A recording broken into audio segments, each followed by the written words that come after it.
What's going on, everyone? Welcome to the December 5th edition of the NBA Lineup Generator video. I'm your host, Adam Scherer. You can follow me on Twitter at ShipMyMoneyDFS. And once again, we have a two-game NBA slate tonight, part of the in-season tournament. We had a couple of exciting games last night, particularly the Boston and Indiana game. It was a lot of fun. It's unfortunate that we only get two-game slates, but other than that, it has been enjoyable. And it does give us the opportunity to dig in a little bit deeper to team rotations and things like that on the two-game slates. Makes it a little bit more entertaining to talk about. But we're going to walk through it using the lineup generator for DraftKings and FanDuel, as we always do. First, make sure that you like the video on YouTube or Twitter, wherever you happen to be watching it. If you are watching on YouTube, subscribe to the channel and hit the notification bell so you get an alert when our shows go live. We are going to start on the DraftKings side. And the first option that you have here is what types of lineups you want to be presented with. All lineups, chalky lineups, balanced, or contrarian. For this video, I'm going to choose contrarian, but it depends what type of contest that you're playing. Down here, we have a reminder of how you should view that. The next option that you have is the ability to lock a player in. I don't recommend doing this if you are creating a lot of lineups, but if you're playing one or a couple of lineups, locking in somebody you want will save you time. Every lineup that you're presented with will have that player. I'm going to skip that for this video. And then we get to the next screen where we start getting our lineups. Now, if you're not familiar with the lineup generator tool, what it does is it uses our player projections, ownership projections, and simulation models on the back end, runs through all of that, and then presents you with lineups that we project to be profitable over the long run. You then have the ability to customize those lineups if you would like to, or you can just save and enter the lineup that you're presented with. If you like the lineup, you save it. If you dislike it, you can discard it and then just see another lineup that we also expect to be profitable. So essentially, it's utilizing all of our data on the back end and then presenting you with the final product. Now, you can see here at the top, you can see how much salary the lineup uses, the projected fantasy points, projected ownership, all of that same information for each individual player. And then down here at the bottom, there are sliding scales that show you how the lineup stacks up against the alternatives, both in terms of projection and ownership. That's useful because a fantasy point projection by itself, an ownership projection by itself, essentially means nothing. It's all about how it compares to your alternatives. So we can see this particular lineup projects really well and also is contrarian. Looks like a very, very good lineup. So we're going to save it. And for this video, I'm going to save the first 20 that we see. But if you're using this tool on your own, I would certainly use a little bit more discretion. One other thing that you can do here is, in addition to all of the information displayed for the players, you see these arrows over here on the right-hand side. That's going to allow you to quickly swap out the player if you don't like them. You can get to someone that you like more. So for example, in this lineup, say that you're really happy with the way the lineup looks, but maybe you don't want 5 Lakers, and so you want to swap D'Angelo Russell to a different point guard. You just click the arrows over here on the right. It's going to show you all of the point guards. Now, we know D'Angelo Russell is $6,700, so we need to scroll down, and we can just swap him to, say, Eric Gordon if you wanted to. You can also, of course, swap more than one player, so you could swap Russell down to quickly, have $1,400 left over, and then improve, say, Cam Reddish is another way that you could utilize this. Reddish up to Eric Gordon, for example, while you move Russell down to quickly. And then you've eliminated the 5 Laker problem. Not that it's actually a problem, but hypothetically saying you didn't want 5 Lakers. So the arrows over here do give you the ability to customize these lineups very quickly and efficiently. So I'm going to finish saving my 20, and then we're going to go to the next screen where on the left-hand side, you have the lineups that you selected. But over here on the right-hand side, you can quickly see your player exposures. Of course, as you're choosing your lineups, it's very difficult to manually keep track in your head of how much you're getting to different players. So here you can quickly see that. We have Hartenstein at the top, 65%, $4,300. There's not a ton of value on this slate because of there only being 2 games, and also because of it being the in-season tournament. We are expecting heavier minutes for the main rotation pieces, and as a result, fewer minutes for your cheap guys. But Hartenstein should be getting the backup center minutes behind Mitchell Robinson. Chris Middleton played 27 minutes 2 games ago, 25 last game. He's coming in at $6K. Wouldn't be surprising if we see him kind of push that minutes limit again tonight. LeBron, Reddish, Vanderbilt all showing up from the Lakers, 50 to 55%. Malik Beasley, Taurean Prince, Yusuf Nurkic, and Mitchell Robinson, all coming in at 45%, followed by 3 more Knicks with Brunson, Quickly, and Hart, all at 35%. Now, I showed you how you can customize your lineups using the arrows in an individual lineup. Let's say you get to this screen and you didn't realize that you had 65% Hartenstein. You only want 50%. So you need to get rid of 3 of your 20 lineups. If you click his name, it's going to highlight it in yellow. And then over here, it's going to bring all of your Hartenstein lineups to the top. You can then go through, figure out which ones you like the least, and get rid of them either by just using the arrows to swap out Hartenstein to someone else, or simply clicking discard on the 3 lineups that you like the least. And then going down here to get more lineups, it will take you back to the previous screen, and you can save 3 non-Hartenstein lineups, and that will have lowered your exposures to Hartenstein. So it's a very efficient, easy way to adjust your exposures once you save the lineups that you like. Now, of course, you'll want to keep paying attention to this after you do that. We got Hartenstein down to 50%, but as a result of cutting back a $4,300 player, it's going to push up guys like Vanderbilt. Maybe you start getting a little bit more DiVincenzo, maybe a little bit more Quentin Grimes, who still only at 10%, but cheap guys like that.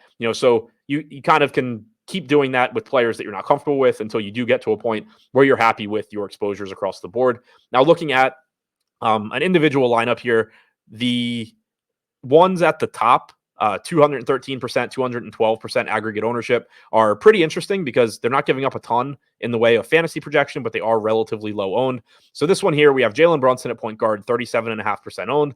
Definitely like that here. Pretty appealing spot against Milwaukee. Brunson's averaging 37 minutes per game over his last 10. Wouldn't be surprising if we see an extra minute or two in this game. Devin Booker at $10,100, only 11% owned. Pretty interesting if you can get there, just because it is Devin Booker in a playoff type game. It's likely that he plays a lot of minutes. He played 37 last time out, so not like we have to worry about any physical limitations on him. Chris Middleton at 6K, 43% owned. Bobby Portis, 5,600, 20% owned. Portis is an interesting tournament play here at modest ownership, just because the playing time can be sporadic, but he is a good point per minute guy, and he is the type of player that you conceivably could see get a few extra minutes tonight. The Bucks have generally been giving one of AJ Green or Andre Jackson Jr. around 12 minutes or so off the bench. You could definitely see that cut back a little bit more. Marshawn Beauchamp is projected to play mid to upper teens, but with this being a game that the Bucks want to win, it's possible that Portis just plays several minutes more than we're expecting, and that volatility does make him appealing at low ownership in tournaments.